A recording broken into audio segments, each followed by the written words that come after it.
नमः। नारायणं नमस्कृत्यं नरं चैव नरोत्तमं देवीं सरस्वतीं व्यासं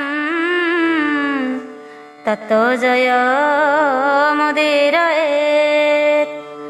मूकं करोति वाचालं पङ्गुं लङ्घयते गिरिं यत्कृपातमहं वन्दे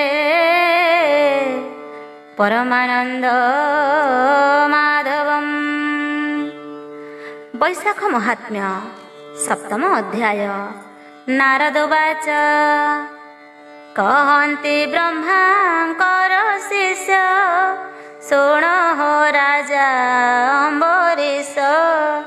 मिथिला देश नृपनाथ देखिण एमंत अद्भुत।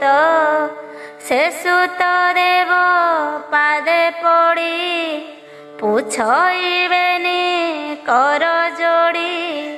पूर्वे कि पुण्य करिथिला से गृह गोधी निस्तरिला।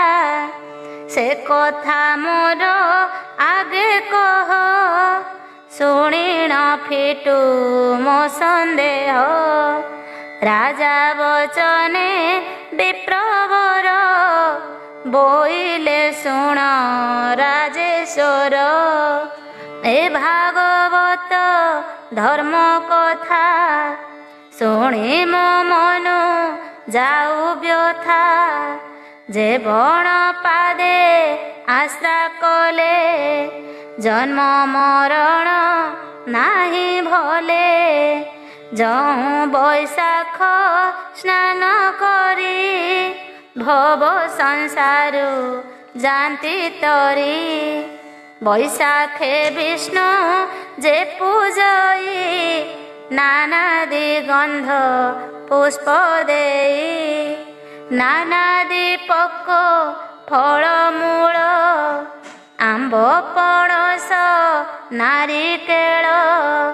ए आदि नाना फल मान आबर पाणी पणा दान। बैशाखे दान जे दियई से नर विष्णु लोके जाई। क्षुधार्त जने उपस्थित जे करे अन्न जल दत्त। जेहु बैशाखे स्नान करी से माने जानती विष्णुपुरी।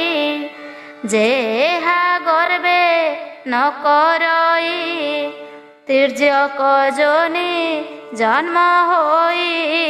जे अन्न जल न दियई पिशाच रूप से धरई।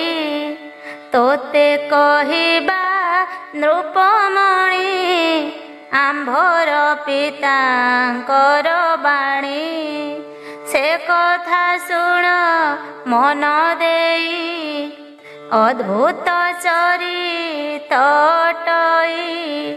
नर्मदा तीरे पिता मोर होइण पिशाच शरीर। क्षुधा तृषारे क्षीण होई आपणा मांस से भक्षई। शिमूली वृक्ष मूले थाई ता देहे छाया न पड़ई।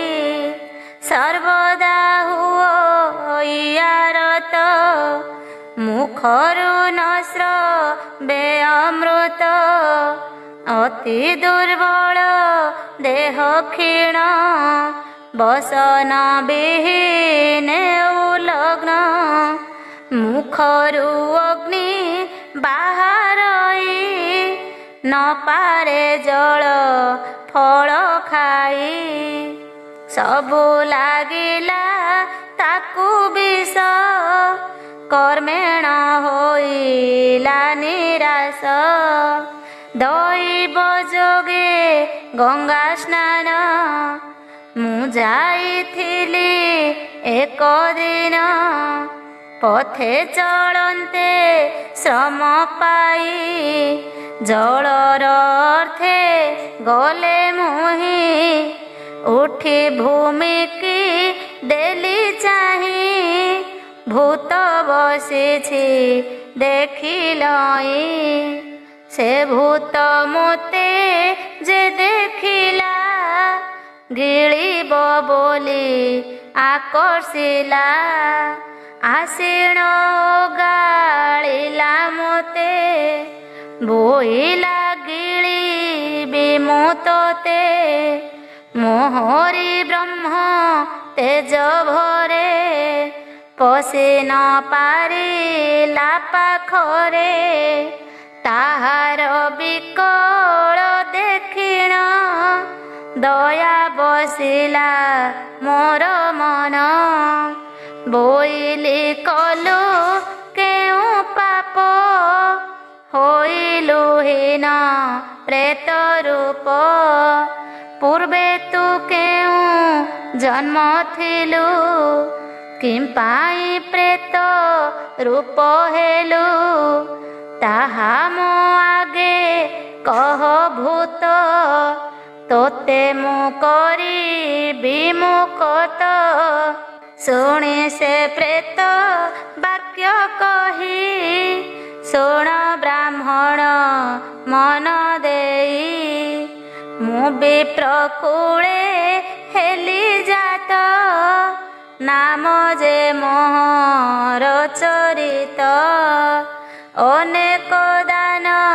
ପୁଣ୍ୟ କଲି ବହୁତ ତୀର୍ଥ ମୁଁ ବୁଝିଲି ବେଦ ପଠନ ତପ ଯଜ୍ଞ ବହୁତ କଲି ବିପ୍ରତମ ବୈଶାଖ ସ୍ନାନ କରିଥିଲି ଲୋଭେ ମୁଁ ଆମିଷ ଭକ୍ଷିଲି ଏମନ୍ତ କେତେ ଦିନ ଅନ୍ତେ ମୁହିଁ ପଡ଼ିଲି ମୃତ୍ୟୁ ପଥେ ବାନ୍ଧିଣ ଯମ ଦୂତେ ନେଲେ ପିଶାଚ ଜନ୍ମ ମୋତେ କଲେ ଆଜକୁ 50 ବରଷ ଏ ବୃକ୍ଷ ମୂଳେ କଲି ବାସ ସ୍ୱର୍ଗକୁ ଯାଇ ନ ପାରିଲି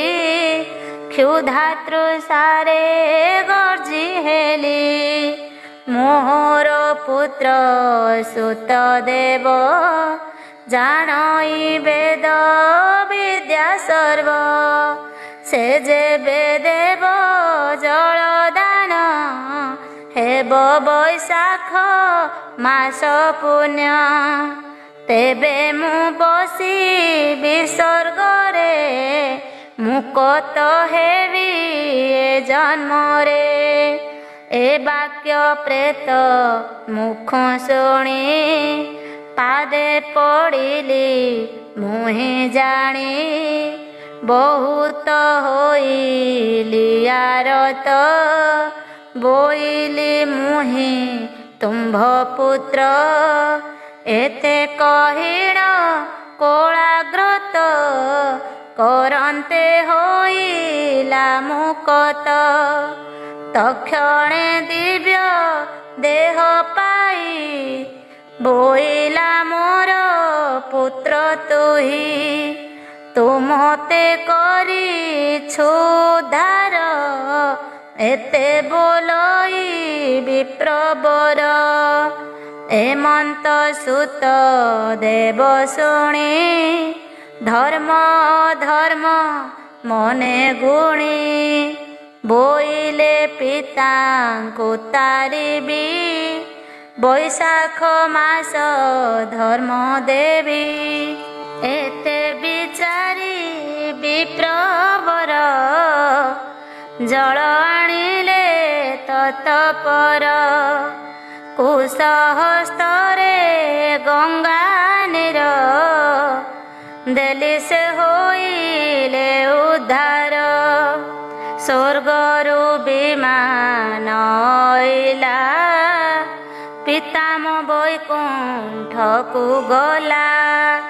ମୁଁ ଯାଇ ମିଳିଲି ଗୃହରେ, ସ୍ନାନ କରିଲି ବୈଶାଖରେ।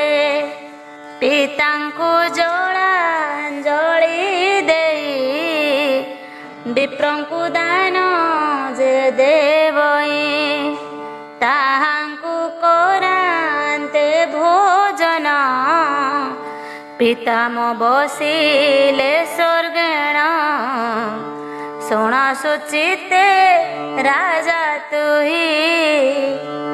ତୋ ଆଗେ ଧର୍ମ କହିବଇ, ନାରଦ ଅମ୍ବରୀଶ ଆଗେ, ଏକଥା କହିଲେ ସରାଗେ। ବୈଶାଖ ମହାତ୍ମ୍ୟ ଏ ରସ, ଗୀତେ କହିଲେ ରାମଦାସ। ଇତି ଶ୍ରୀ ସ୍କନ୍ଧ ପୁରାଣେ ବୈଶାଖ ମହାତ୍ମ୍ये ନାରଦ ଅମ୍ବରୀଶ ସମ୍ବାଦେ ସୁତଦେବ କଥା ପ୍ରସଙ୍ଗେ ନାମ ସପ୍ତମ ଅଧ୍ୟାୟ। ଅଷ୍ଟମ ଅଧ୍ୟାୟ। ନାରଦ ବାଚ, ଶୁଣତୁ ଅମ୍ବରୀଶ ରସ, କହିବା ଜ୍ଞାନ ଉପଦେଶ। ସେ ସୁତଦେବ ମୁନିବର, କିସ କହିଲେ ରାଜା ଠାର। ରାଜା ଯେ ମନ୍ତ ବୋଧ ହେଲା, ସେ କଥା କହିବା ବୋଇଲା। ବିଷ୍ଣୁଙ୍କୁ ସେବା ଯେ କରଇ, ତା ପୁଣ୍ୟ କ୍ଷୟକୁ ନ ଯାଇ। ଯେ କରେ ବୈଶାଖରେ ସ୍ନାନ, କ୍ଷୟ ନୁହଁ ତାର ପୁଣ୍ୟ। ବହୁତ ପୁଣ୍ୟ କରିଥାଇ, କ୍ରୋଧ ହୋଇଲେ ଧୟ ହୋଇ। କ୍ରୋଧରୁ କନ୍ଦଳ ଜନ୍ମଇ, କନ୍ଦଳେ ଧର୍ମ କ୍ଷୟ ଯାଇ। ପୂର୍ବେ ହେ ଦକ୍ଷ ପ୍ରଜାପତି, ଅଟନ୍ତି ବ୍ରହ୍ମାଙ୍କ ସନ୍ତତି। ସେ ଦକ୍ଷାଦିତି ବ୍ରହ୍ମା ହେଲା, ସଚରାଚର ଭିଆଇଲା। ଯୋଗ ମାୟାକୁ ସଂଖ୍ୟା କରି, ତେଜ ଦୁହିତା ଜାତ କରି। ରୁଦ୍ରଙ୍କୁ ପାର୍ବତୀଙ୍କୁ ଦେଲେ, ଜ୍ୟେଷ୍ଠ ଜୁଆଇଁ ତାକୁ କଲେ। ନାରାୟଣଙ୍କୁ ଲକ୍ଷ୍ମୀ ଶୋଭା, ବିଚାରି ଦକ୍ଷ ଦେଲେ ବିଭା। ବ୍ରହ୍ମାଙ୍କୁ ଦେଇ ସରସ୍ୱତୀ, ଜୁଆଇଁ କଲେ ପ୍ରଜାପତି। ଶଚୀଙ୍କୁ ଇନ୍ଦ୍ର ବିଭା ହୋଇ, ଦକ୍ଷର ହୋଇଲେ ଜୁଆଇଁ। ସଦର୍ପେ କହେ ଦକ୍ଷପତି, ଏ ଅନ୍ତେ ଶୁଣ ତୁ ନୃପତି। ମତ ହୁଁ ନାହିଁ ଏ ଭୁବନେ, ଦେଖଇ ବୁଲଇ ବହନେ। ମୁଁ ସର୍ବ କଲଇ ଭିଆଣ, ଏତେ ବିଚାରି ରକ୍ଷରାଣ। ଏବେ ମୁଁ କରିବଇ ଜାଗ, ଦେବଙ୍କୁ ଦେବି ହବିର୍ଭାଗ। ଏବେ ମୁଁ ମହାଯଜ୍ଞ କରି, ବ୍ରହ୍ମା ହୋଇବି ତିନି ପୁରୀ। ଏତେ ବିଚାରି ଦକ୍ଷ ମନେ, ମିଳିଲେ କୈଳାସ ଭୁବନେ। ଦକ୍ଷଙ୍କୁ ଦେଖି ଉମାପତି, ଆସ୍ଥାନୁ ନ ଉଠିଲା ଧାତି। ମନେ ବିଚାର କଲେ ହର, ଏ ଦକ୍ଷ ଭୃତ୍ୟ ସମ ମୋର। ମୁଁ ଯେବେ ଆସ୍ଥାନୁ ଉଠିବି, ଏହାକୁ ନମସ୍କାର ହେବି। ଏ ଦକ୍ଷ ତେବେ ହେବ ନାଶ, ମୋତେ ଲାଗିବ ହତ୍ୟା ଦୋଷ। ଦକ୍ଷ ରହିତେ ନ ବରିଲେ, ଆସ୍ଥାନୁ ହର ନ ଉଠିଲେ। ତା ଦେଖି ଦକ୍ଷ କୋପ ହୋଇ, ବୋଇଲେ ହର ମୁଖ ଚାହିଁ। ଜ୍ଞାନ ଗୋଚର ନାହିଁ ତୋର, ଚଢ଼ୁ ତୁ ବୃକ୍ଷର ଉପର। ଗଳାରେ ହାଡ଼ ମାଳ ତୋର, ଗୋଚର୍ମ ପକାଉ ପିଠିର। ସର୍ବଦା ଥାଉ ଶ୍ମଶାନରେ, ପ୍ରେତ ଗଣଙ୍କ ସଙ୍ଗତରେ। ବସ୍ତ୍ର ବିହୀନେ ତୁ ଲଗ୍ନ, ତୈଳ ବିହୀନେ ଲେପୁ ଭସ୍ମ। ଅନ୍ନ ବିହୁନେ ମାଗୁ ଭିକ, ଆପେ ବୋଲାଉ ବଡ଼ ଲୋକ।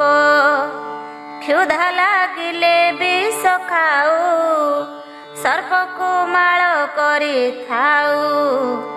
ଅପଗୁଣ ତ ଅଛି ଏତେ, ମୁଁ ଏହା ଜାଣିବି କେମନ୍ତେ। ଦୁରାତ୍ମା ନାରଦ ବଚନ, ସତୀକି ତତେ ଦେଲି ଦାନ। ନଗରର କଲା କୁମ୍ଭ ପ୍ରାଏ, ବିପ୍ର ଚଣ୍ଡାଳ ଗୃହେ ଯାଏ। ଏତେ କହିଣ ଦକ୍ଷ ଗଲା, ବୈକୁଣ୍ଠ ଭୁବନେ ମିଳିଲା। ସକଳ ଦେବେ ସଭା କରି, ଅଛନ୍ତି ବୈକୁଣ୍ଠପୁରୀ। ଦକ୍ଷଙ୍କୁ ଦେଖି ନ ଉଠିଲେ, ଯେଝାରେ ମାନ୍ୟ ଧର୍ମ କଲେ। ଦକ୍ଷର ଅର୍ଥେଣ ବରଣ, କରି ସକଳ ଦେବଗଣ। ବରଣ କରି ଦକ୍ଷ ଗଲେ, ନାରଦ ସେ ସଭାରେ ଥିଲେ। ତକ୍ଷଣେ ଗଲେ କପିଳାସ, ମିଳିଲେ ରୁଦ୍ରଙ୍କର ପାଶ। ତାହାଙ୍କୁ ଦେଖି ନର ସାଇଁ, ଆସନେ ବସାଇଲେ ନେଇ। ଦେଖିଣ ରୁଦ୍ରଙ୍କର ଗତି, ହରଷ ହେଲେ ମହାଜ୍ୟୋତି। ରୁଦ୍ର ପୁଛିଲେ ବ୍ରହ୍ମାସୁତ, କି କାର୍ଯ୍ୟେ ମୋ ପୁରେ ଆଗତ। ହସି କହିଲେ ମୁନିବର, ମୁଁ ଥିଲି ବୈକୁଣ୍ଠପୁର। ଦକ୍ଷ ସେ ସଭାରେ ମିଳିଲେ, ସକଳ ଦେବଙ୍କୁ ବରିଲେ। ଆପଣ ଆରମ୍ଭିବେ ଯାଗ, ଦେବଙ୍କୁ ଦେବେ ହବିର୍ଭାଗ। ଆମ୍ଭଙ୍କୁ ଦେବଙ୍କ ସଭାରେ, ନିନ୍ଦିଲେ ବହୁତ ପ୍ରକାରେ। ବୋଇଲେ ଛାର ଯୋଗୀ ସେହି, ଯଜ୍ଞକୁ ଯୋଗ୍ୟ ସେ ନୁହଁଇ। ତାହାକୁ କଲେ ତ ବରଣ, ଯଜ୍ଞ ହୋଇବ କାରଣ। ଏତେ କହିଣ ମୁନିବର, ଗମିଲେ ହୋଇ ତତ୍ପର। ସେ ଦକ୍ଷ ଯଜ୍ଞ ଆରମ୍ଭିଲେ, ଋତିଜମାନଙ୍କୁ ବରିଲେ। ବ୍ରହ୍ମା ଇନ୍ଦ୍ରାଦି ଦେବଗଣ, ସେ ଯଜ୍ଞେ ହୋଇଲେ ବରଣ। ବିଷ୍ଣୁଙ୍କୁ ସେ ଯଜ୍ଞେ ବସାଇ, ପୂଜିଲେ ଗନ୍ଧ ପୁଷ୍ପ ଦେଇ। 33 କୋଟି ଦେବଗଣ, ସିଦ୍ଧ ଯେ ଗନ୍ଧର୍ବ ଚାରଣ। ତିନି ଭୁବନେ ଯେତେ ଲୋକ, ସେ ଯଜ୍ଞେ ମିଳିଲେ କେତେକ। ଆପଣେ ବ୍ରହ୍ମା ଯଜ୍ଞ କଲେ, ଯଜ୍ଞେ ସଂକଳ୍ପ ଦକ୍ଷ କଲେ। ଯଜ୍ଞରେ ଦେଲେ କ ଆହୁତି, ସ୍ୱାହା ସ୍ୱଧାରେ ପ୍ରଜାପତି। ସେ ଯଜ୍ଞ ଦେଖିବା ଅର୍ଥରେ, ଗନ୍ଧର୍ବେ ଯାନ୍ତି ଆକାଶରେ। ଆକାଶେ ହୁଳହୁଳି ଦେଇ, ଚଳନ୍ତି ଯୁଥ ଯୁଥ ହୋଇ। ତା ଦେଖି ପାର୍ବତୀ ବୈରାଗ, ବୋଇଲେ ଦକ୍ଷ କଲେ ଯଜ୍ଞ। ମୁଁ ଜ୍ୟେଷ୍ଠ ଝିଅ ତାଙ୍କର, ଜ୍ୟେଷ୍ଠ ଜୁଆଇଁ ଦେବହର। ଯଜ୍ଞେ ଆମ୍ଭଙ୍କୁ ନ ବରିଲା, କାହାକୁ ଘେନି ଯଜ୍ଞ କଲା। ମୋତେ ସେ ନ କଲା ଚରଣ, ତା ଯଜ୍ଞ ହେବ କାରଣ। ଏତେ ବିଚାରି କୋପ ହୋଇ, ନନ୍ଦିକି ଛାମକୁ ଡକାଇ। ବୋଇଲେ ଦକ୍ଷ ଯଜ୍ଞେ ଯିବା, କି ଯଜ୍ଞ କରୁଛି ଦେଖିବା। ଏତେ କହିଣ କୋପ ହୋଇ, ଯଜ୍ଞକୁ ଯାନ୍ତି ମହାମାଇ। ନିଜ ଆସନେ ରୁଦ୍ର ଥିଲେ, ଉମାଙ୍କୁ ଆସି ଓଗାଳିଲେ। ବୋଇଲେ ମନୁ ତେଜ କ୍ରୋଧ, ଗଲେ ଗୋ ପଡ଼ିବ ବିରୋଧ। ଦକ୍ଷର ଯଜ୍ଞ ଭଗ୍ନ ହେବ, ତୁମ୍ଭର ହୋଇବ ଶୁଭ। ରୁଦ୍ର ଅନେକ ପ୍ରବୋଧିଲେ, ପାର୍ବତୀ ତାହା ନ ମାନିଲେ।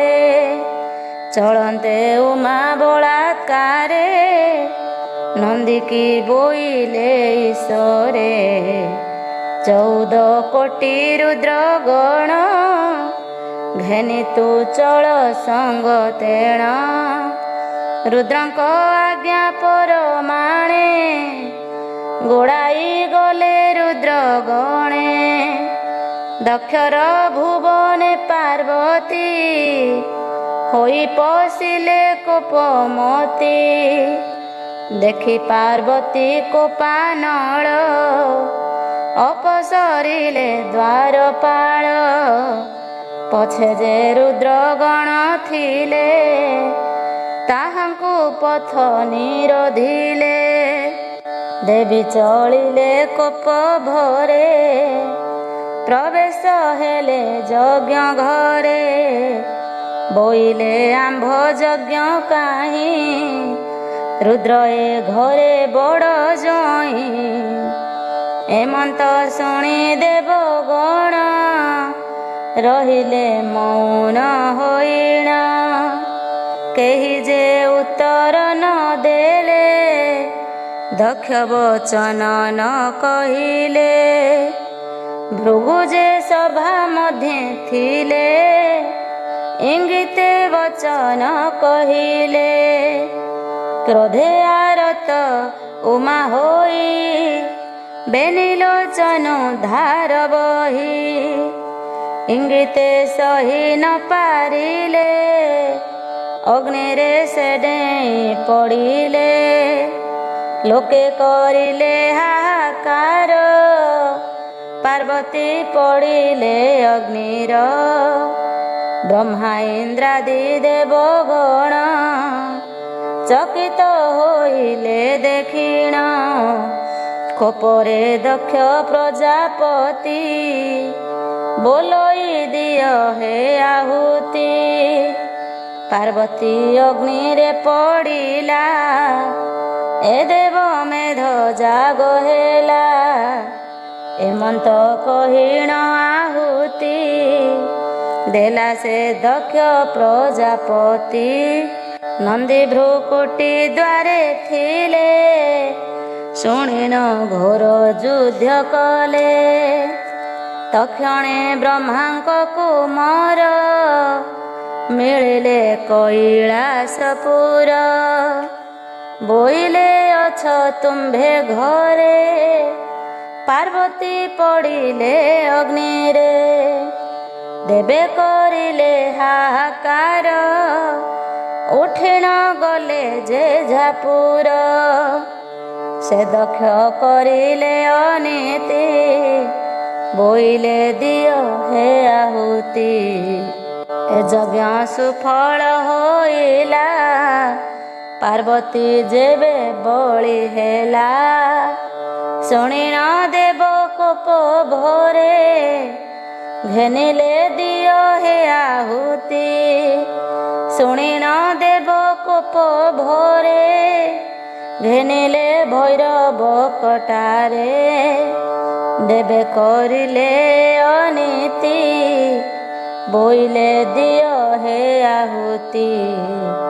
ଧାଇଁଲେ ପାଦ ଗତି ହୋଇ, ମିଳିଲେ ଦକ୍ଷ ଯଜ୍ଞ ଯାଇ ହୋଇଣ ମହାକୋପାନଳ ଡେଇଁ ପଶିଲେ ଯଜ୍ଞଶାଳ ସେ ଯଜ୍ଞେ ଯେତେ ଲୋକ ଥିଲେ ରୁଦ୍ରଙ୍କ ଡରେ ପଳାଇଲେ ଯେହର କାଳାନ୍ତକ ପ୍ରାୟ ହୋଇଲେ ମହାତେଜମୟ କୋପ ସଂଘରି ନ ପାରିଲେ ଜଟା ଉପାଡ଼ି କଚାଡ଼ିଲେ ଭୂମିରେ ଜଟା କଚାଡ଼ନ୍ତେ ଜନ୍ମିଲେ ପୁରୁଷେ ତୁରିତେ ସମ୍ଭୂତ ବୀରଭଦ୍ର ନାମ ମହାବଳିଷ୍ଠ ଅନୁପମ ସହସ୍ରେ ବାହୁ କାଳାନଳ ସମାନ ପ୍ରଭା ଗିରିମାଳ ତାହାଙ୍କୁ ଆଜ୍ଞା ଦେଲେ ହର ଏ ଦକ୍ଷ ବଂଶ ନାଶ କର ଉପରେ ରୁଦ୍ରଗଣ ଥିଲେ ଖୋଜିଣ ସବୁ ସଂଘାରିଲେ ଯଜ୍ଞରେ ଭୃଗୁ ଋଷି ଥିଲେ ତାହାଙ୍କୁ ଟେକି କଚାଡ଼ିଲେ ସେ ବୀରଭଦ୍ର ଦକ୍ଷ ଦାଢ଼ି ଧରି ପକାଇଲେ ଉପାଡ଼ି ସେଦିନ ପ୍ରଜାପତି ମୁଣ୍ଡ ଆହୁତି ଦେଲେ ଅଗ୍ନିକୁଣ୍ଡ ପ୍ରଜାପତିଙ୍କର ଶରୀର ନାଚିଲା ଯେ ଯଜ୍ଞଶାଳର ସେ ମୁଣ୍ଡ ପଡ଼ିଣ କୁଣ୍ଡରେ ଭସ୍ମ ହୋଇଲା ତତପରେ ଦକ୍ଷର ଯଜ୍ଞ ହତ କରି ସେ ରୁଦ୍ର କୋପନ ସଂହାରି ତାହାଙ୍କୁ ଶାନ୍ତି ଇଚ୍ଛା କରି ଘରୁ ବାହାର ଦକ୍ଷ ନାରୀ କଲେ ଘରେ ଘେନିଲେ ଅର୍ଘ୍ୟ ସ୍ଥାଳୀ ରୁଦ୍ର ଛାମୁରେ ଆସି ମିଳି ଅର୍ଘ୍ୟ ଘେନିଣ ବନ୍ଦା ପନ୍ତେ କୋପେ ବୋଇଲେ ଉମାକାନ୍ତେ ବୋଇଲେ ଲିଙ୍ଗକୁ ମୋହର ଅର୍ଘ୍ୟ ଦେଇଣ ପୂଜା କର ବୋଲିଣ ଅଣ୍ଡକୁ ଦେଖାଇ ଅର୍ଘ୍ୟ ସ୍ଥାନରେ ଦେବୀ ନେଇ ବ୍ରହ୍ମା ଯେ ଲୁଚି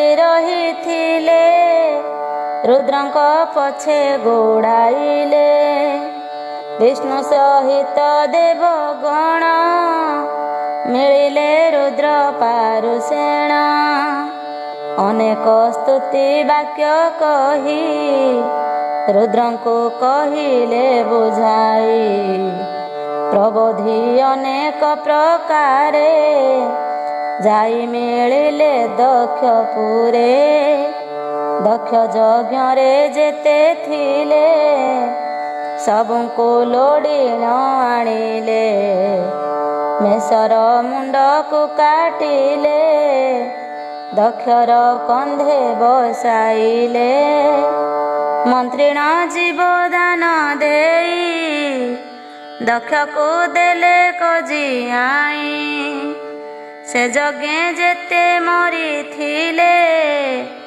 ବ୍ରହ୍ମା ତାହାଙ୍କୁ ଜିଆଇଲେ ଏମନ୍ତେ ଯଜ୍ଞ ପୂର୍ଣ୍ଣ କରି ଦେବତା ଗଲେ ଯେଝାପୁରୀ ପାର୍ବତୀ ନ ପାଇଣ ହର ନଗଲେ କୈଳାସପୁର ପାର୍ବତୀ ନ ପାଇଣ ହର ନଗଲେ କୈଳାସପୁର ତପସ୍ୟା କଲେ ଗଙ୍ଗା ତଟେ ପୁନାଗ ପାଦପ ନିକଟେ ପାର୍ବତୀ ଯଜ୍ଞେ ଲୀନ ହେଲେ ଜନ୍ମିଲେ ହିମବନ୍ତ ଘରେ ଏମନ୍ତେ ସ୍ତୁତି ଦେବେ କହି ଶୁଣିଣ ରାଜା ତୋଷ ହୋଇ ବୈଶାଖ ମହାତ୍ମେ ବାଣୀ ରାମ ଧମ ଗୀତେ ଭଣୀ इति श्री स्कंध पुराणे वैशाख महात्म्ये दक्षयज्ञ भग्न कथने ब्रह्मानारद संवादे नाम अष्टमोऽध्याय। नवम अध्याय राजवाच। मिथिला देश नृपवर हत्रात नाम हे ताहार सुतंक पाद तले पड़ी उठी कपाळे कर जोड़ी बोलई पूर्व भाग्य बळे तुम्भे मिलिल मोर आळे हे सुत देव विप्रवर दुख होइला रुद्रंकर पार्वती पशिण अग्निरे जन्मिले हेमवंत घरे तहि अंतरे कले किस कहिबा हेउ विप्र शिष्य राजा विनय वाक्य शुणी से विप्र कहे मंजुवाणी एमंते केते काल गला कपि सिंह दैत्य ही थिला ता पुत्र महिमा असुर बळे जिणिला तिनि पुर स्वर्ग को नित्य धाड़ी देला सर्वदेवंक धन नेला दैत्य पाताळे लुचि थिले ता दर्प देखि बाहारिले शुंभ निशुंभ रक्त बीर्ज से आदि जेते कदनुज देवे जे हांक भୟରେ गुहारी कले विष्णु ठारे से विष्णु इंद्र को घेनिण जुझिले दैत्य संग तेण अनेक काल युद्ध कले महिषासुरे न जिणिले जानिले पुरुष हस्तर मरिब नाही महिषासुर एते विचारी देवगण मिलिले हिमवन्ते पुण पार्वती तहि अवतरी रुद्रंकु नित्य ध्यान करी विष्णुंकु घेनी देवगण मिलिले पार्वती पासेण विष्णु आयुध तांकु देले शंख चक्र को समर्पिले ब्रह्मा समर्पी कमंडल वज्र को देले आखंडल वरुण पाश करे देला जमदंड को समर्पिला एमंते सर्व देवे मिली दुर्गा को सर्व देले तोली से हिमवंत गिरिवर मनरे कला कविचार बाहन अर्थे सिंह देई दुर्गा बसिले तहि जाई सकल देवे कले स्तुति प्रसन्न हेले से पार्वती बोइले दुष्ट महिषासुर दैत्य को बेग करी मार एमंत कही देवगण चलिले जे जाहा भुवन दैत्यंक उपदेश पाई मिलिले हिमवन्ते जाई एमंत बेळे महिषादूत मिलिला असुर ग्रत पर्वते अछि एक स्त्री तार शोभाकु नाही सरी एमंते शुणी महिषासुर तक्षणे होइले बाहार घेनिण चतुरंग बळ बाहार होइला तत्काल जाइण पर्वते मिलिला सेठारे देवी को देखिला बोइला सुण रे जुबती तुमर हुओ प्रियवती दैत्य वचन देवी शुणी हर से कहे मंजुबाणी मोहर पति संग नाही ଅନାଥ ନାରୀ ମୁଁ ଅଟଇ ତୋତେ ମୁଁ ଦେଖି ବଡ଼ ଲୋକ ତେଣୁ ଅଇଲି ତୁମ୍ଭ ପାଖ କଥାଏ ଅଛଇ ମୋହର ସତ୍ୟ ମୁଁ କରିଛି ପୂର୍ବର ମୋ ସଙ୍ଗେ ଯୁଦ୍ଧ ଯେ କରିବ ସେ ନିଶ୍ଚୟ ମୋର ପତି ହେବ। ଏମନ୍ତ ଶୁଣି ମହିଷାସୁର ଯୁଝିଲେ ପାର୍ବତୀ ସଙ୍ଗର ପ୍ରଥମେ ମହିଷାସୁର ସୈନ୍ୟ ବଧିଲେ ଆୟୁଧ ଘେନିଣ ଶୁମ୍ଭ ନିଶୁମ୍ଭ କଲେ ହତ ବଧିଲେ ରକ୍ତ ବୀର୍ଯ୍ୟ ଦୈତ୍ୟ ଚଣ୍ଡ ମୁଣ୍ଡକୁ ବଧ କରି ମହିଷାସୁରକୁ ଶକ୍ତି ମାରି ମହିଷାସୁରକୁ ବଧ କଲେ ନିଶେଷ ଦୈତ୍ୟ କୂଳ ହେଲେ ସକଳ ଦେବେ ସ୍ତୁତି କଲେ ପାର୍ବତୀ ପ୍ରସନ୍ନ ହୋଇଲେ ବିଚାର କଲେ ଦେବଗଣ ରୁଦ୍ର ଯେ ରହିଲେ ତର୍ପଣ କେମନ୍ତେ ହେବ ତପ ନଷ୍ଟ ପାର୍ବତୀ ସଙ୍ଗେ ହେବ ଭେଟ ଏତେ ବିଚାରି ଦେବଗଣ କନ୍ଦର୍ପ ପାଶ କୁରାଇଣ ତା ସଙ୍ଗେ ବସନ୍ତ କୁରାଇ ବୋଇଲେ ଶୀଘ୍ର ଯାଅ ତୁହି ରୁଦ୍ରଙ୍କ ତପ ଭଗ୍ନ କର ବେଗେଣ ମାର କାମସର ଇନ୍ଦ୍ର ଆଜ୍ଞାରେ କାମ ଗଲା ରୁଦ୍ର ତପବନେ ମିଳିଲା ଦେଖିଣ ରୁଦ୍ର ତପ ଘୋର ପଶି ନ ପାରିଲେ ପାଖର ବସନ୍ତ ବହିଲା ପଛର ମାର ବିନ୍ଧିଲା କାମସର ଟେକି ଚାହାନ୍ତେ ଦେବହର ଭସ୍ମ ହୋଇଲା ସେହିଠାର ବସନ୍ତ ପଛେ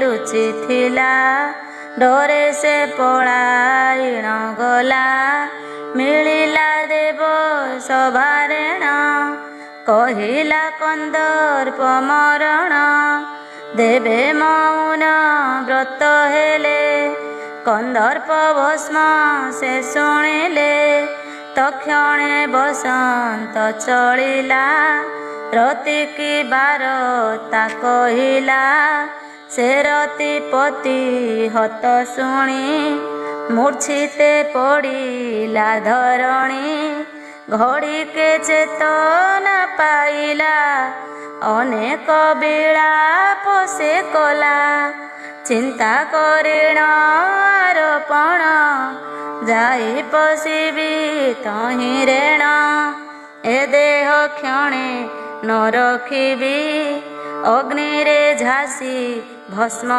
ହେବି ବସନ୍ତ ଅନେକ ବୁଝାଇ କେବେ ହେଁ ରତି ନ ବୁଝଇ ବୋଇଲା ତୋର ପୁତ୍ର ଅଛି ସନ୍ତାପନ କର ଗୋ କିଛି ବସନ୍ତ ବହୁତ ରହି କେବେ ହେଁ ରତି ନ ବୁଝଇ ରତିର ହତ ଜାଣି ମନ ବସନ୍ତ ଚିତା ଆରୋପଣ କାଷ୍ଠ ସଂଯୋଗ ଗୁଆ ଘୃତ ଅନଳ ଜାଳିଲା ବସନ୍ତ ରତି ଯେ ଗଙ୍ଗା ସ୍ନାନ କରି ଆତ୍ମା ଉତ୍ସର୍ଗ ବିଧି ସାରି ଅଗ୍ନିରେ ପଶନ୍ତେ ତରୁଣୀ ପ୍ରକାଶେ ହେଲା ଶୂନ୍ୟବାଣୀ ରତି ତୁ ଅନଳେ ନ ପଶ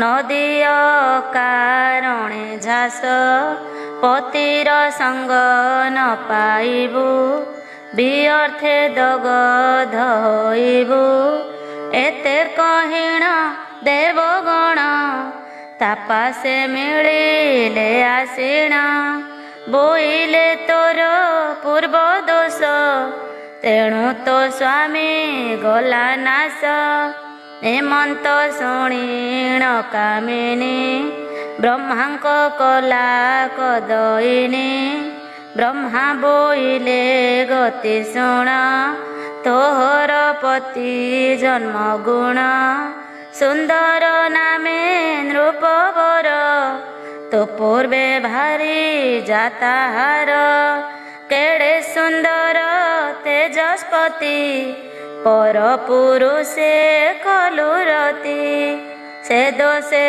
କାଳେ ଫଳିଲା ତେଣୁ ତୋ ପତି ଭସ୍ମ ହେଲା ପୁଣି କେତେ କାଳ ଅନ୍ତରେ କୃଷ୍ଣ ହୋଇବେ ଅବତାରେ ଯାହାଙ୍କ ଭାରି ଯା ରୁକ୍ମିଣୀ ପ୍ରତ୍ୟକ୍ଷ ଜନ୍ମ କମଳିନୀ କନ୍ଦର୍ପ ତାହାର ଗର୍ଭରେ ଜନ୍ମିବ କୃଷ୍ଣର ବୀର୍ଯ୍ୟରେ କୃଷ୍ଣର ଘରେ ହେବ ଜନ୍ମ ନାମ ତା ହୋଇବ ପ୍ରଦ୍ୟୁମ୍ନ ସମ୍ବର ଘରେ ରହିଥିବୁ ତହିଁ ତୁ ପ୍ରଦ୍ୟୁମ୍ନେ ବରିବୁ ଭେଟ ପାଇବୁ କେତେବେଳେ ବିଅର୍ଥେ ନ ପସନଳେ ବୈଶାଖ ମାସ ଧର୍ମ କର ସେ ଦୋଷୁ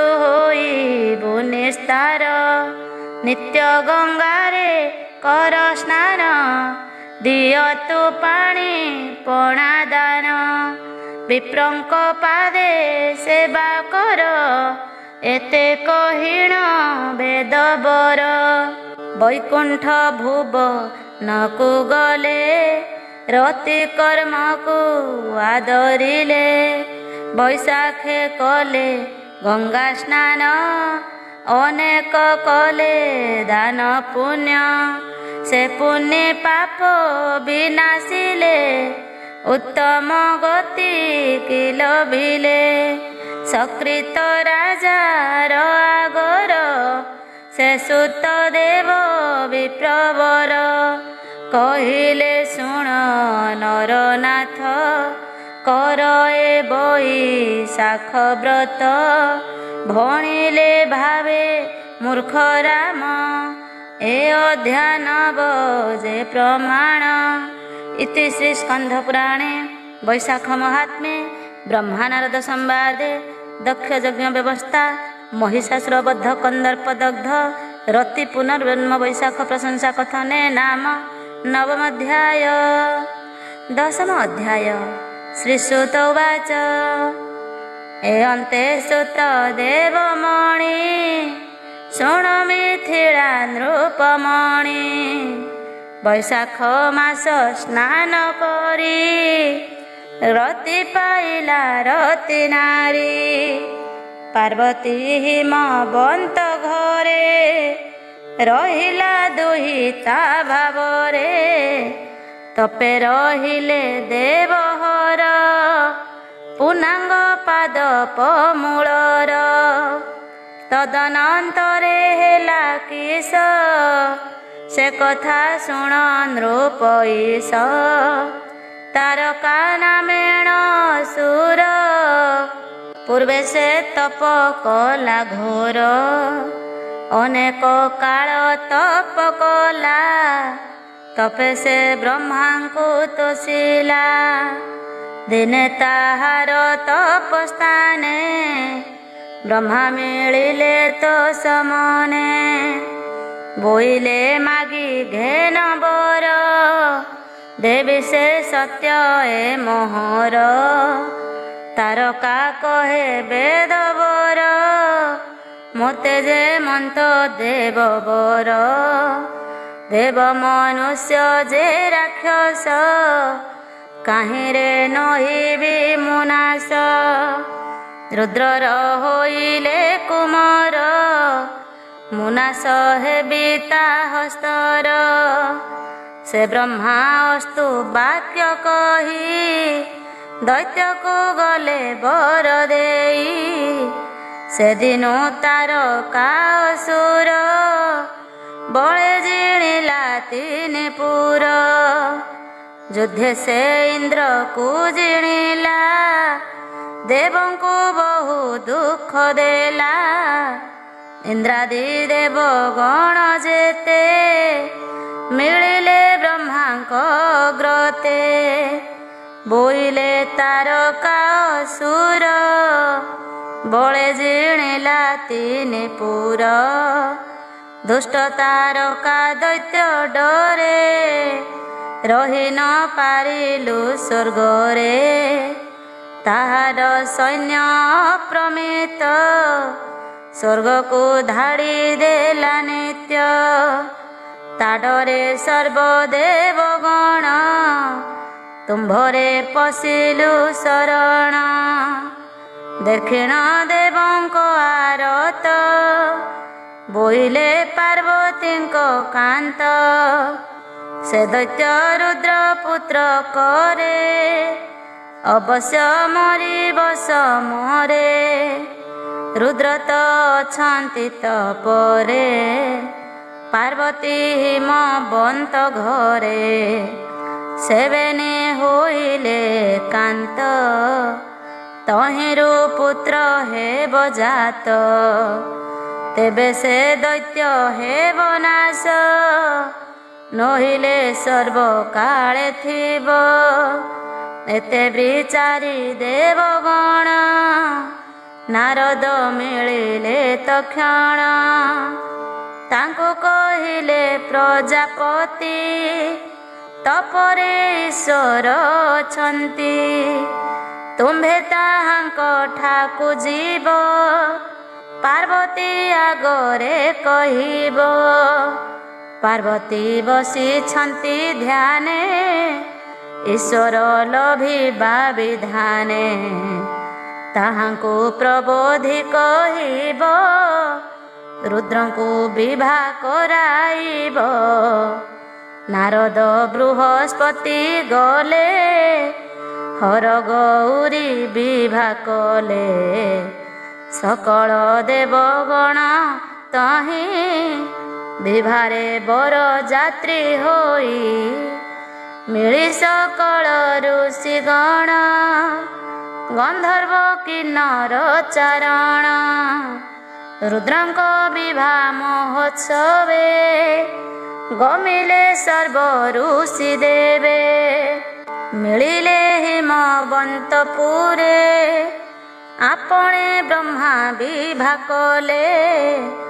ଦେବ ଉଚିତ କନ୍ୟାଦାନ ଦେଲା ହିମବନ୍ତ ରାଜନ। ଅନେକ ଯୌତୁକ ଦେଲା ଶିବରେ ଶରଣ ପଶିଲା। ବିଭା ହୋଇଣ କନ୍ୟା ବର ମିଳିଲେ କୈଳାସପୁର। ବିଭା କରାଇ ଦେବେ ଗଲେ ଯେ ଯାହା ଭୁବନେ ମିଳିଲେ। ପାର୍ବତୀ ସଙ୍ଗତେ ଈଶ୍ୱର କଲେ ଯେ ରତିର ସଂସାର। ସହସ୍ର ବର୍ଷ ଦେବ ବସେ ରହିଲେ ରତି ରଙ୍ଗର ସେ। କ୍ଷଣେ ହେ ବିଶ୍ରାମ ନହିଲା ଈଶ୍ୱର ବୀର୍ଯ୍ୟ ନ ଚଳିଲା। ପାର୍ବତୀ ଯେ ମର୍ମ ସ୍ଥାନରୁ ରଜସ୍ଖଳିତ ନହିବାରୁ ହୋଇଲେ ଉନ୍ମତ୍ତ ଭବିଷ୍ୟ। ବଢ଼ିଲା ରତି ରଙ୍ଗରସ ତାରକାର ସୁର ଡରେ। ଦେବେ ଭାଳିଲେ ଚିନ୍ତା ଭରେ ସକଳେ କଲେ କବିଚାର। ପୁତ୍ର ଯେ ନହିଲା ରୁଦ୍ରର କେମନ୍ତେ ମରିବ ସୁର। ଏତେ ବିଚାରି ସୁନାସିର ରୁଦ୍ରର ଗତି ଭଗ୍ନ ଅର୍ଥେ। ବିଚାର କଲେ ଦୈବତେ ସେ ରୁଦ୍ର ନୟନ ହୁତାଶ। ରତିର ପତି ହେଲା ଭସ୍ମ ତାହାଙ୍କ ମୁଖକୁ ଭାଜନ। ହୋଇବେ ଦେବ ହୁତାସନ ବିଚାରି ଅଗ୍ନି ଦେବତାଙ୍କୁ। ଫେସିଲେ ରୁଦ୍ରଙ୍କ ପାଶକୁ ତକ୍ଷଣେ ଗଲେ ବୈଶ୍ୱାନର, ମିଳିଲେ ରୁଦ୍ରର ସପୁର। ପାର୍ବତୀ ମନେ ଲଜ୍ଜା ପାଇ, ଦେଗେଣ ଗଲେ ଆଡ଼ ହୋଇ। ଅଗ୍ନିକୁ ଚାହିଁ ଦେବହର, ବୋଇଲେ ଆହେ ବୈଶ୍ୱାନର। ପାପିଷ୍ଠ ତୋର ଯୋଗୁଁ କରି, ଏ ସୁଖ ଭାଙ୍ଗିଲା ମୋରି। ଏମନ୍ତ ବୋଲି ଦେବରାଜ, ତ୍ୟଜିଲେ ଅଗ୍ନି ମୁଖେ ବୀର୍ଯ୍ୟ। ରୁଦ୍ର ବୀର୍ଯ୍ୟରେ ସେ ଅନଳ, ଗର୍ଭ ହୋଇଲା ତତ୍ପର। ଦିନକୁ ଦିନ ଗର୍ଭବାଣ, ଅନଳ ପାଇଲା କଷଣ। ଅନେକ ଦୁଃଖ ସେ ପାଇଲା, ତତ୍ପର ଗର୍ଭ ହୋଇଲା। ଦେଖିଣ ଅଗ୍ନିର ବିକଳ, ବିଚାର କଲେ ଦେବକୁଳ। ଯାଇ ମିଳିଲେ ଗଙ୍ଗା କୂଳେ, ଗଙ୍ଗାକୁ ବହୁ ସ୍ତୁତି କଲେ। ହରଷ ହେଲେ ଗଙ୍ଗା ଦେଇ, ବୋଇଲେ ସର୍ବଦେବେ ଥାଇ। ତୁମ୍ଭ ସ୍ୱାମୀଙ୍କର ଯେ ବୀଜ, ଧରି ନ ପାରିଲେ ସେ ତେଜ। ସେ ଆଉ ସନେ ନ ପାରିଲେ, ତୁମ୍ଭେ ତା ଧର ଗୋ ବୋଇଲେ। ଗଙ୍ଗା ତା କଲେ ଶିଉକାର, ଉଦ୍ଗାର କଲେ ବୈଶ୍ୱାନର। ସେ ବୀଜ ଗଙ୍ଗାରେ ପଡ଼ିଲା, ଏମନ୍ତେ କେତେ ଦିନ ଗଲା। ଗଙ୍ଗା ତା ଧରି ନ ପାରିଲା, ଥୋଇଣ ସରୋବରେ ଗଲା। ସେ ସରୋବରେ ଶମ୍ଭୁରେ ତ, ଦିଶିଲା ପ୍ରଭା ମୂର୍ତ୍ତିମନ୍ତ। ବ୍ରହ୍ମା ପେଶିଲେ କୃତିହାକୁ, ବେଗେ ତୁ ରୁଦ୍ରର ବୀର୍ଯ୍ୟକୁ। ତାହାକୁ ଷଡ଼ ମୁଖ କରି, ଜନ୍ମାଥ ତାରା ଦୈତ୍ୟ ହରି। ଆଜ୍ଞା ପାଇଣ ଷଡ଼ ମୁଖ, ପୁତ୍ରକୁ କଲେ କ ପ୍ରତ୍ୟକ୍ଷ। ଏମନ୍ତେ କେତେ ଦିନ ଅନ୍ତେ, ହର ପାର୍ବତୀ ଗମି ଯାନ୍ତେ। ପାର୍ବତୀ ପୁତ୍ର ଦେଖିବାରୁ, କ୍ଷୀର ଯେ ସ୍ରବିଲା ସ୍ତନରୁ। ବୋଇଲେ ଶୁଣି ମାଈଶ୍ୱର, ପୁତ୍ରକୁ ଦେଖିଣ ମୋହର। ସ୍ତନରୁ କ୍ଷୀର ତ ସ୍ରବିଲା, ଏକଥା ବିପରୀତ ହେଲା। ତା ଶୁଣି ବୋଇଲେ ଈଶ୍ୱର, ଏ ପୁତ୍ର ଅଟଇ ତୁମ୍ଭର। ପୂର୍ବେ ଯେ ରମଣ ତେରରେ, ଦେବତା ମାନଙ୍କ ବିଚାରେ। ଅଗ୍ନି ମୋ ଠାରୁ ବୀର୍ଯ୍ୟ ନେଲା, ସେ ପୁଣି ଧରି ନ ପାରିଲା। ଗଙ୍ଗାରେ ପକାଇଲା ନେଇ, ସେ ଗଙ୍ଗା ନ ପାରିଲା ସହି। ସରୋବରରେ ପକାଇଲା, ତହୁଁ ଏ ପୁତ୍ର ଜାତ ହେଲା। ପାର୍ବତୀ ଏମନ୍ତ ଶୁଣିଲେ, ବେଗେ ପୁତ୍ରକୁ କୋଳ କଲେ। ସାଷ୍ଟାଙ୍ଗେ ବୁଲାଇଲେ କର, ସ୍ତନ ଭାଙ୍ଗିଣ ଦେଲେ କ୍ଷୀର। ବୃଷଭ ପିଠିରେ ଆରୋହି, ପୁତ୍ରକୁ କୈଳାସ ନେଇ। ପାର୍ବତୀ କଲେ କପାଳନ, ପୁତ୍ରର ନାମ ଷଡ଼ାନନ। ଏମନ୍ତ କେତେ ଦିନ ଗଲା, ତାରକା ଅସୁର ବଢ଼ିଲା। ତାହାକୁ ରୁଦ୍ର ସୁତେ ହସ୍ତେ, କୁଟେ ମରାଇ ଦଉବତେ। ସୁଖେ ରହିଲେ ସ୍ୱର୍ଗପୁର, ଶୁଣି ବୈଶାଖେ ହାଜେ ଶୁଣଇ ସେ ଚତୁର୍ବର୍ଗ ଫଳ ପାଇ। ଏ ବ୍ରହ୍ମା ନାରଦ ସମ୍ବାଦ ଶୁଣନ୍ତେ ନ ଲାଗେ ପ୍ରମାଦ। ଦଶମ ଅଧ୍ୟାୟ ହେଲା ଶେଷ ଭାବେ ଭଣିଲେ ରାମଦାସ। ଇତି ଶ୍ରୀ ସ୍କନ୍ଧ ପୁରାଣେ ବୈଶାଖ ମହାତ୍ମ୍ୟେ ନାରଦ ଅମ୍ବରୀଶ ସମ୍ବାଦେ ଷଡ଼ାନନ ଜନ୍ମ କଥନେ ତାରକାସୁର ବଦ୍ଧ ନାମ ଦଶମ ଅଧ୍ୟାୟ। ଏକାଦଶ ଅଧ୍ୟାୟ ଶ୍ରୀ ସୁତ ଉବାଚ ଶୁଣିଲୁ ସକୃତ ରାଜନ ମହାଦେବଙ୍କର ବିଧାନ।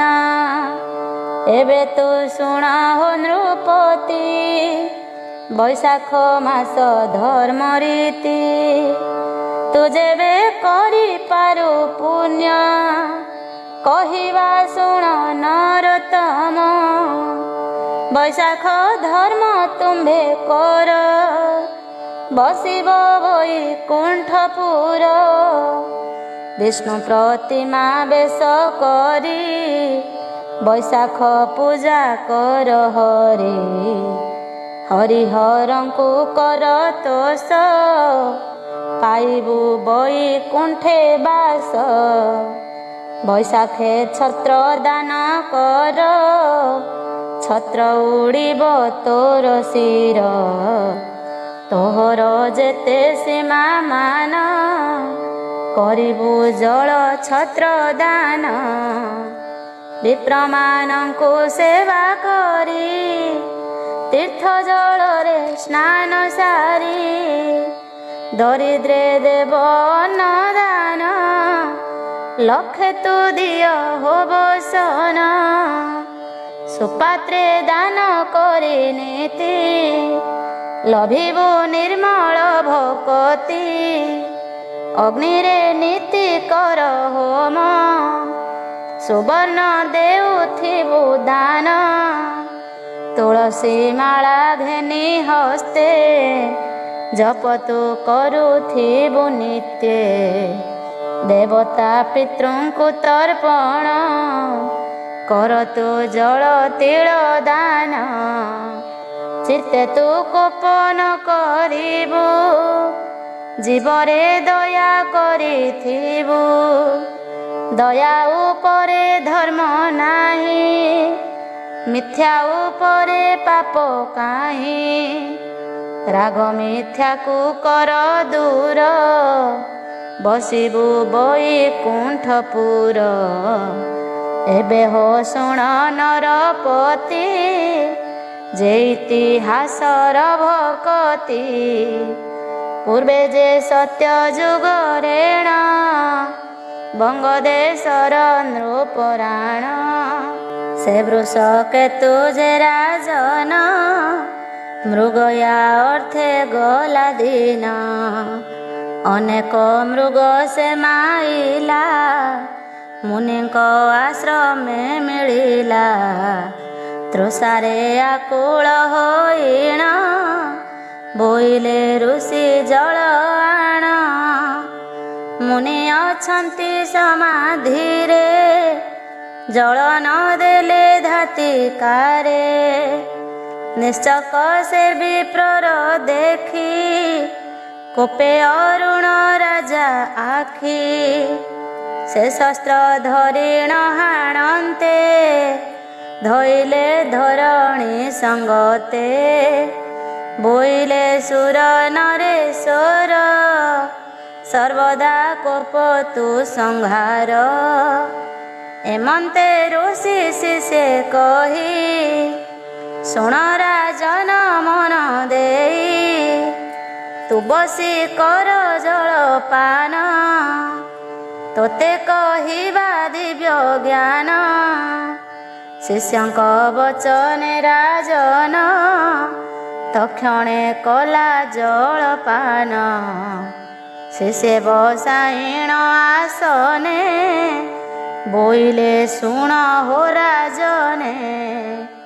କିମ୍ପାଇଁ ମନ୍ଦ କର୍ମ କଲୁ ଋଷିଙ୍କ କୋପେ ହାଣୁଥିଲୁ।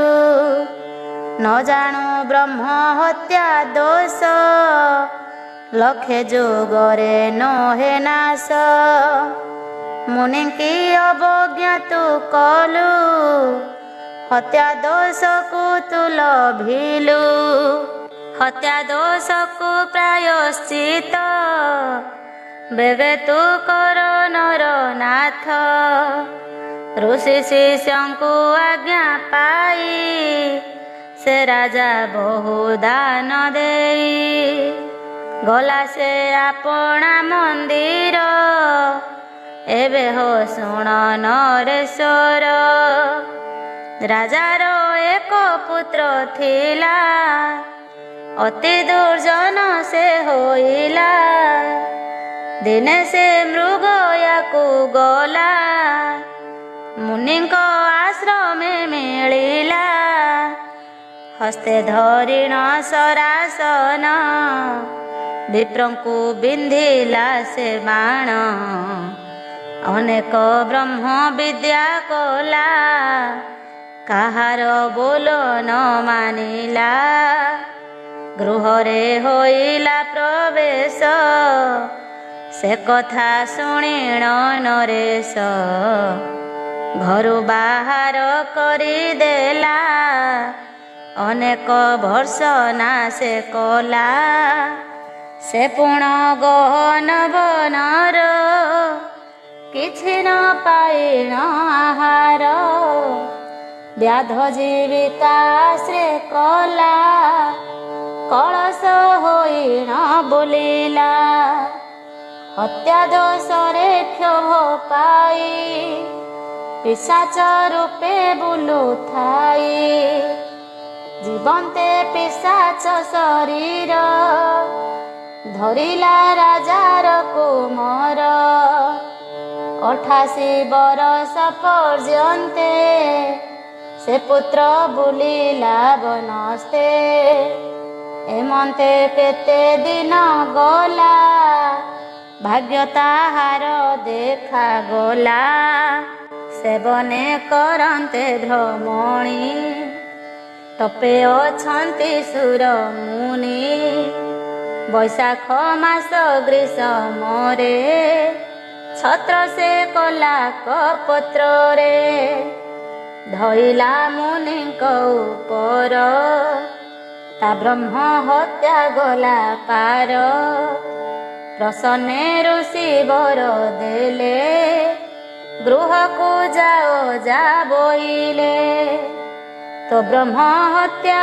गला क्षय आउ न दंडु जमराय एबे तू भवन को जाओ पितार अंते राजा हुओ पितार अंते विश्वक्सेन से पुरे होइला राजन बैशाखे दान जल छत्र नित्य दिई नरनाथ से धर्म बैकुंठ गला ब्रह्म हत्या को पार हेला एकथा विप्रसुत देव कहिले राजा आगे सर्व स्कंध पुराण रए बाणी नारद आगे ब्रह्मा भणी शुण तू राजा